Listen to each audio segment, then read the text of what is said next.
So we have learned in videos, you can go back and watch the other video on how to dehydrate your sourdough starter without using equipment. It's super easy to do, obviously, but you can really only do it in small batches unless you have a large surface space or floor space in order to spread it all out.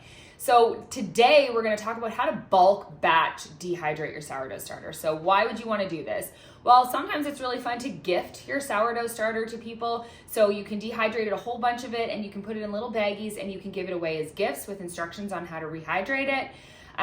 You can also do the same thing if you would like to sell your dehydrated sourdough starter. It's really easy to keep on hand all the time in your freezer. So you're always going to store your dehydrated sourdough starter in your freezer, and it can stay there for months and months and months, years and years. So you can always have a stash to pull out if you want to sell your starter to someone or give it away to someone, and it's just a really nice thing to have on hand. So today we're going to learn about how to bulk batch dehydrate your sourdough starter using one of my favorite dehydrators. I have two here, but the one that I'm going to show you today is a really nice at-home, small, compact little dehydrator, and it's perfect for people who are just trying to do small batches. So like I said, I have a couple dehydrators, but this one is definitely my favorite. And the reason for it is because of its size and because it's so quiet. So oftentimes with my big dehydrator, I put it in a different room because I hate the sound of it humming all day long. But this one is really nice and quiet, and you can do anything in it. So I do fruit, you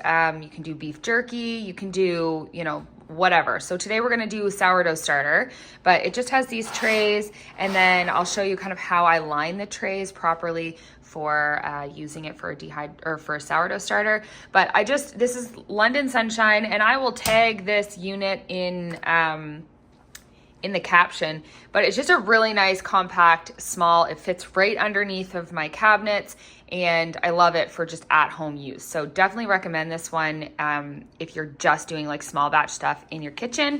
This is a really good one. So the dehydrator itself comes with this little cookbook. So if you're interested in kind of doing things like beef jerky, or they have lots of different stuff in here, banana chips, fruit leather, all that stuff. So you can read it. But what I'm gonna caution you is when you come into these and you look at the charts on how to dehydrate things, usually the lowest temperature that they suggest for things like herbs and whatnot is 100 degrees.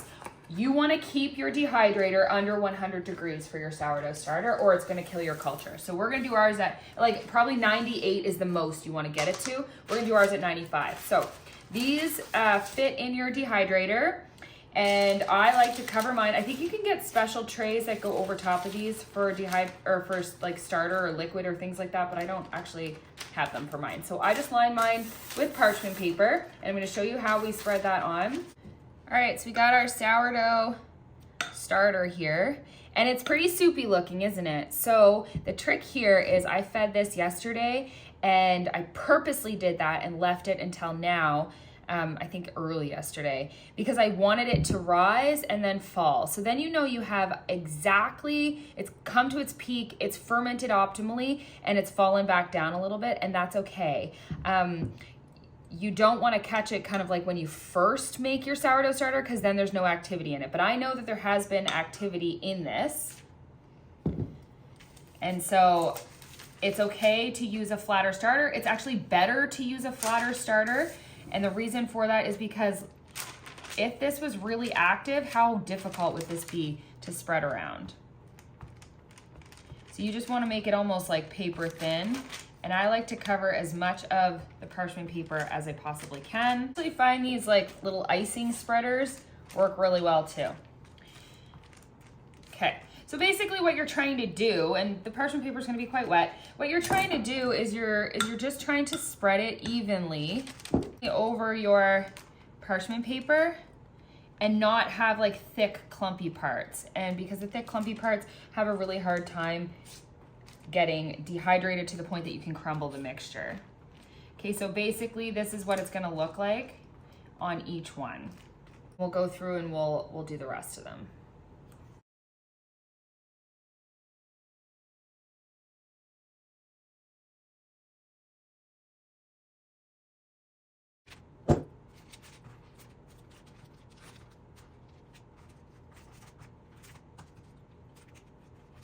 Okay, we're just sliding these into our unit here.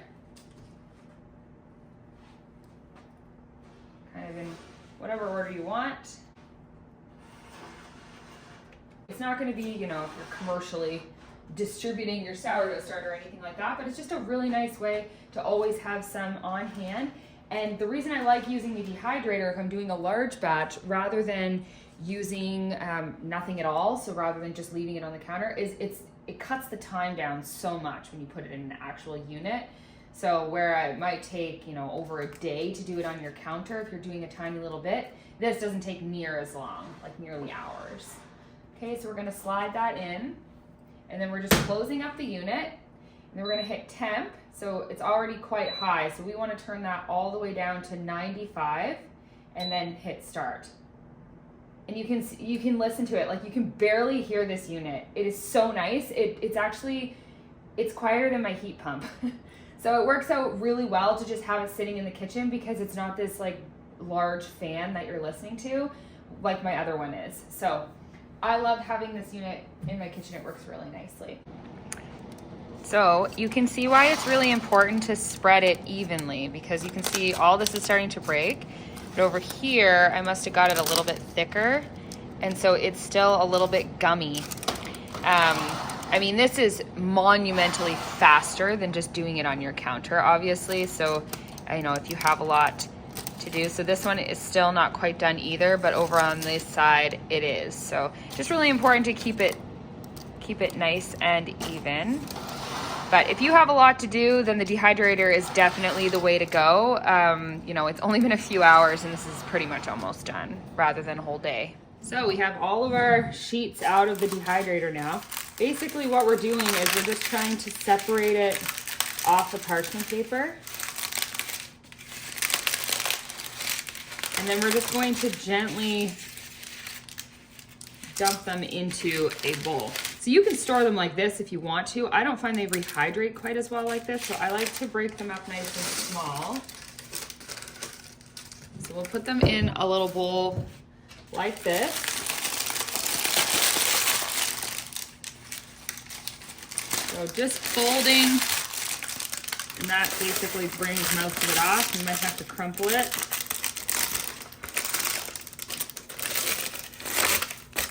There, and it just comes right off of the parchment paper. So we'll do one more.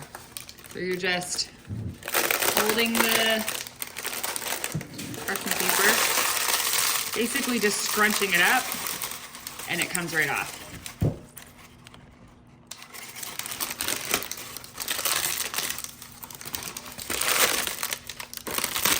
Okay, and then we have our bowl of dehydrated starter.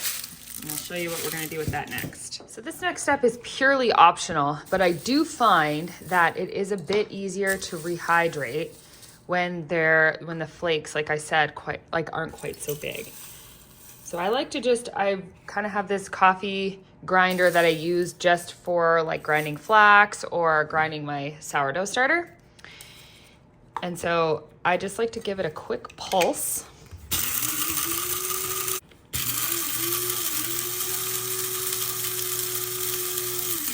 And then essentially what you're rehydrating is a little closer to flour. So I'll just kind of show you what that looks like. Okay, so that's kind of how I like it to be. Again, you can store it exactly like this if you want to. This can go right into your freezer in a container or in a bag, and it's perfectly fine. But I like to do that one step further to grinding it up, and I just find it rehydrates a little bit easier. You can also do this right before you rehydrate it too. It's no problem. So what we're left with at the end is this jar of starter, which might not seem like a lot, but because of the way that I feed my sourdough starters, and because of the way that I'm going to show you how to activate your sourdough starter, this is actually 14 starters in this little jar. So just a few hours in the dehydrator, you have 14 sourdough starters in this tiny little jar. And again, you can put these in a bag or you can leave them in the jar if you'd like, and they can sit in your freezer for literally hundreds of years. So you can also keep them like in a cold room or even in the fridge, but the freezer tends to be the best place. I like to store flour if I'm gonna store it long term. It just makes sure that there's no like bad bacteria or any of like bugs or anything like that that kind of like produces inside the flour or the starter. But so this can sit in your freezer for years and decades, centuries even. It never goes bad. This culture is good for a really long time. So again, 14 sourdough starters. You could probably make up to 15 with that small little dehydrator. I probably could have spread it to the edges a little bit more. So 14 to 15 starters that you have to freeze, to keep forever, or give away as gifts, or sell your starter if you'd like to.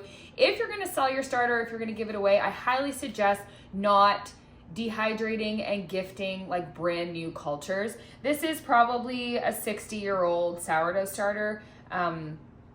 So I know that it will activate very well. I don't love to see sourdough starters that were, made 6 months ago and then dehydrated and propagated and either given away or sold, because oftentimes there can be a lot of inconsistencies in how they will kind of come back to life. But I'm gonna show you how you're gonna rehydrate this. So all you need is 10 grams of your starter or your dehydrated starter. And now we're gonna do 50 grams of water.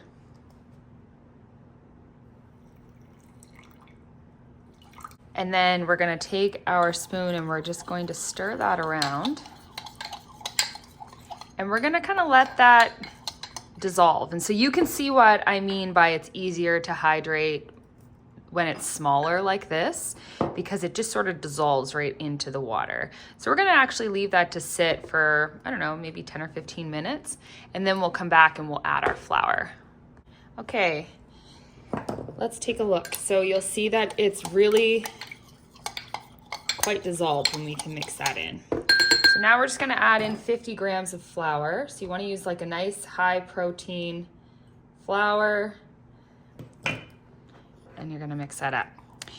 So what I find with this is it's going to give you like a really nice thick kind of paste. Okay, so it should be really nice and thick. You want your starters to be really nice and thick. I say that all the time. Okay, and then we are going to just leave that. So we're gonna cover it up. We're gonna leave it to sit on the counter. So it's the afternoon. I'm gonna leave it until the morning. And I'm gonna come back and I'm gonna feed it again. So usually like you do one and then you do one 12 hours later, and then it's every day after that. So once a day after that. So this is the next morning. It won't look like a whole lot yet. And we're gonna feed this. So I already have my 50 grams of water and 50 grams of flour. Alternatively, you can do like a 1/4 cup of water and like a 1/3 cup of flour into a clean jar. And then I'm just gonna take about 10 grams. So you can see it's already starting to develop because it's getting stretchy. So that's just like the gluten starting to work.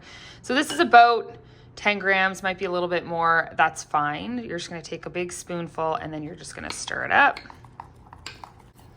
And then so same thing, we're gonna leave that. And so this time we did about 12 hours for the first one, a little bit more. This one we're gonna do a full 24, and then we're just gonna feed it every day until it gets nice and active. And it shouldn't take too long.